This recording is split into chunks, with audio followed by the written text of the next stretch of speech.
നേർവേദി പ്രഭാഷണ പരമ്പരയിലേക്ക് ഏവർക്കും സ്വാഗതം. സുവിശേഷകൻ കുഞ്ഞുമോൻ തോട്ടപ്പള്ളി ഇപ്പോൾ നിങ്ങളുമായി ദൈവവചനം പങ്കുവെക്കുന്നു. ശ്രദ്ധിച്ചാലും.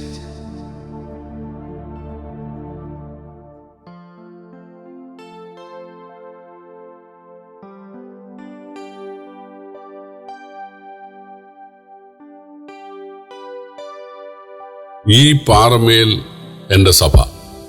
ദൈവനാമത്തിന് മഹത്വം ഉണ്ടാകട്ടെ. മത്തായി എഴുതിയ സുവിശേഷം 16-ാം അധ്യായത്തിൻ്റെ 13 മുതൽ 18 വരെയുള്ള വാക്യങ്ങൾ ഞാൻ വായിക്കുന്നത് ശ്രദ്ധിച്ചാലും.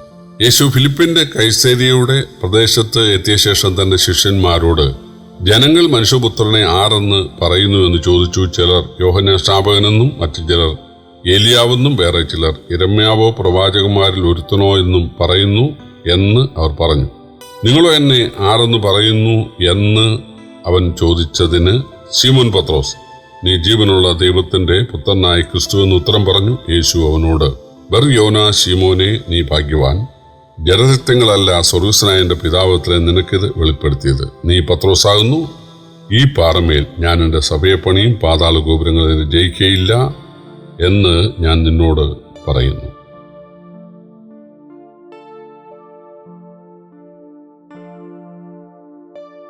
കർത്താവായ യേശു തന്നെക്കുറിച്ച് തൻ്റെ ശിഷ്യന്മാരോട് ചോദിക്കുകയാണ്. എൻ്റെ ഉപദേശം എങ്ങനെ ഇരിക്കുന്നു എന്നല്ല, എൻ്റെ പ്രസംഗം എങ്ങനെ ഇരിക്കുന്നു, എൻ്റെ അത്ഭുതങ്ങൾ എങ്ങനെ ഇരിക്കുന്നു എന്നല്ല, എൻ്റെ ജീവിതം എങ്ങനെ ഇരിക്കുന്നു എന്നാണ്. ലോകത്തിലെ മറ്റ് മതഗുരുക്കന്മാർക്ക് ഒരിക്കലും ചോദിക്കാൻ സാധിക്കാത്ത ഒരു ചോദ്യമാണിത്. എൻ്റെ ഉപദേശം എങ്ങനെ ഇരിക്കുന്നു എന്നൊരു പക്ഷേ അവർക്ക് ചോദിക്കാം. പക്ഷേ എൻ്റെ ജീവിതം എങ്ങനെ ഇരിക്കുന്നു എന്ന് വളരെ അടുത്തറിയുന്ന ആളുകളോട് ചോദിക്കാൻ സാധിക്കയില്ല. കാരണം ചില ന്യൂനതകളൊക്കെ അവർക്ക് പറയാനുണ്ടാകും. പക്ഷെ യേശു തൻ്റെ ശിഷ്യരോട് തന്നെക്കുറിച്ച് ചോദിക്കുകയാണ്. ആദ്യം ചോദിച്ചത് ജനങ്ങൾ എന്നെ ആരെന്നാണ് പറയുന്നത്.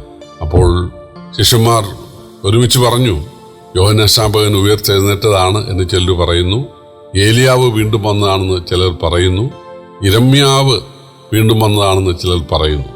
ശരിയാണ്, യേശുക്രിസ്തുവിന് ഇവരുടെയൊക്കെ ഭാവങ്ങൾ ഉണ്ടായിരുന്നു. അതായത് ഏലിയാവ് വലിയ അത്ഭുതങ്ങളും അടയാളങ്ങളും ഒക്കെ ചെയ്ത ആളാണ്. മഴ നിർത്തലാക്കി, മഴ പെയ്യിച്ചു. അതുപോലെ ഏലിയാവ് മരിച്ചവരെ ഉയർപ്പിച്ചു. ഇങ്ങനെയൊക്കെ അത്ഭുതങ്ങൾ ചെയ്ത ആളാണ്. യേശുവും ഏലിയാവിൻ്റെ ആത്മാവോടുകൂടെ വന്നവനാണ്. അപ്പോൾ ഏലിയാവ് വീണ്ടും വന്നു എന്നാണ് ചിലർ വിചാരിക്കുന്നത്. യിരെമ്യാവ് വീണ്ടും വന്നതാണെന്നാണ് വേറെ ചിലർ. കാരണം യിരെമ്യാവിനെ പോലെ കരഞ്ഞുകൊണ്ട് പ്രസംഗിക്കുകയാണ്. യെരുശലേമിന്റെ അല്ലെങ്കിൽ ഇസ്രായേലിന്റെ നാശമോർത്ത് കരഞ്ഞ പ്രവാചകനാണ് യിരെമ്യാവ്. യേശുവും മനസ്സലിവോടെ കരച്ചിലോടെ ആണ് തൻ്റെ ശുശ്രൂഷ ചെയ്തത്. യോഹന്നാൻ സ്നാപകൻ ഉയർത്തെഴുന്നേറ്റ് വന്നതാണ് എന്നാണ് വേറെ ചിലർ പറയുന്നത്. കാരണം യോഹന്നാന്റെ പ്രസംഗം അത്ര മൂർച്ചയേറിയതായിരുന്നു. പാപത്തെ യോഹന്നാൻ ശരിക്കും വിമർശിച്ചു. യേശുവും അങ്ങനെ തന്നെയായിരുന്നു. പിന്നെ ഒരു പ്രവാചകനാണ് എന്ന് ചിലരൊക്കെ പറയുന്നു. കാരണം യേശു പറയുന്നതൊക്കെ ഒത്തുവരുന്നുണ്ടായിരുന്നു. അതുകൊണ്ടാണ് പ്രവാചകനാണ് എന്നാളുകൾ പറഞ്ഞത്. പ്രിയപ്പെട്ടവരെ, സ്വന്തമായ പഠനത്തിൽ ഇങ്ങനെയൊക്കെ ആളുകൾക്ക് പറയാൻ സാധിക്കുകയുള്ളൂ. ഇന്നും യേശുവിനെ കുറിച്ച് ചിലർ മതഗുരുവാണ്, ഉപദേഷ്ടാവാണ്, നല്ല ഒരു പരോപകാരിയാണ്, രക്തസാക്ഷിയാണ്, വിമർശകനാണ് എന്നൊക്കെ ഇന്നും പറയുന്നുണ്ട്.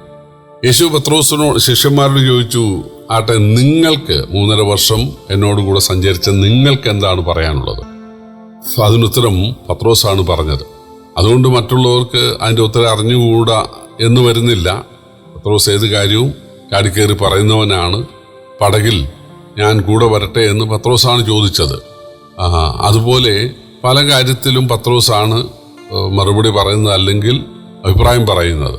അതുകൊണ്ട് പ്രായമുള്ള ആളാണ് പത്രോസ്. അദ്ദേഹം പറഞ്ഞു, നീ ജീവനുള്ള ദൈവത്തിന്റെ പുത്രനായ ക്രിസ്തുവാണ്. ജീവനുള്ള ദൈവത്തിലെ പുത്രൻ തമ്പുരാൻ, പിതാവ്, പുത്രൻ, പരിശുദ്ധാത്മാവ്, ഈ 3 ആളത്വമാണല്ലോ ഏകദൈവത്തിലുള്ളത്.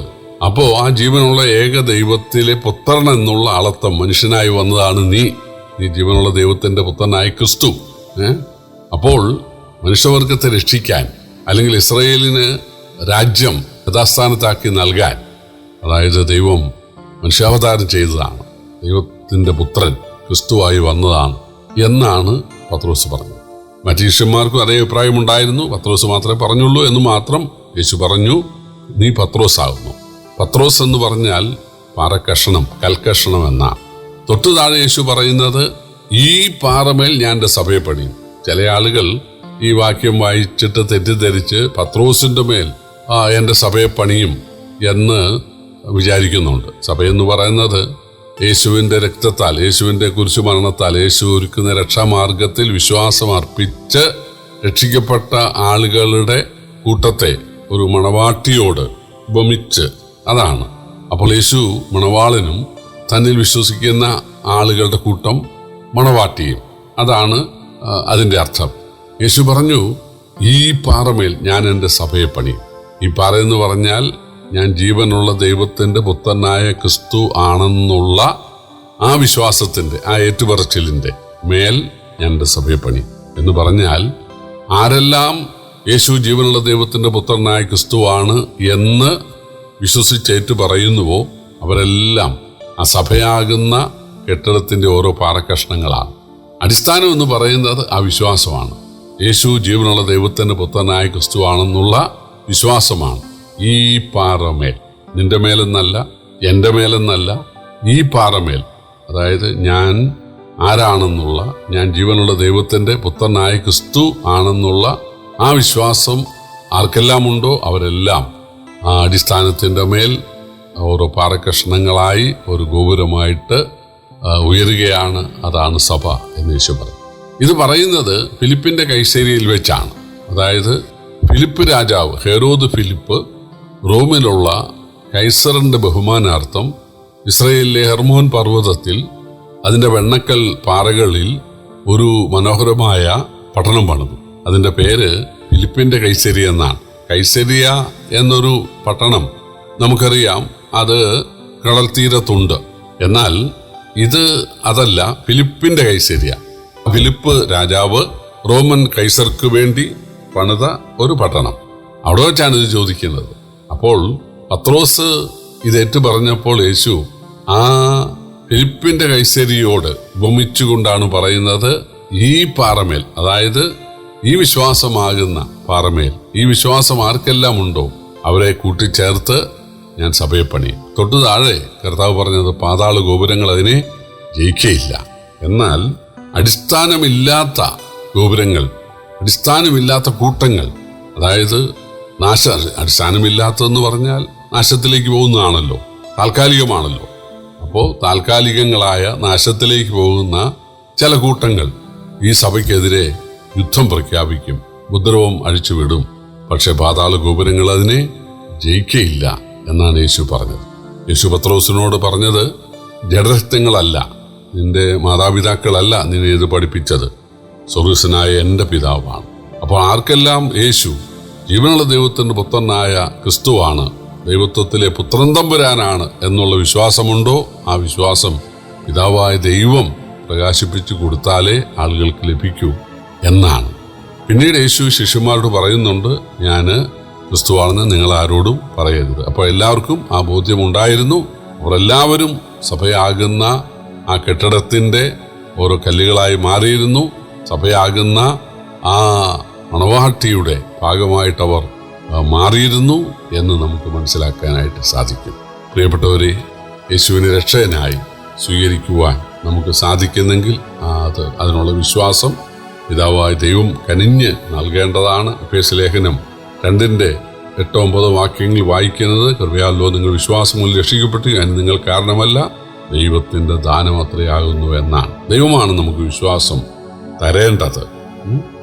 അങ്ങനെ യേശുവിനെ കുറിച്ചുള്ള ആ പരിജ്ഞാനം, വിശ്വാസം, യേശുവിൽ ആശ്രയിക്കാനുള്ള മനസ്സ് ദൈവമാണ് നമുക്ക് തരുന്നത്.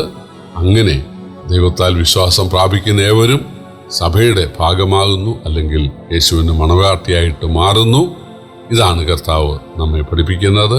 കർത്താവ് നമ്മെ സഹായിക്കട്ടെ. കർത്താവിൻ്റെ വലിയ നാമം വാഴ്ത്തപ്പെടുമാറാകട്ടെ.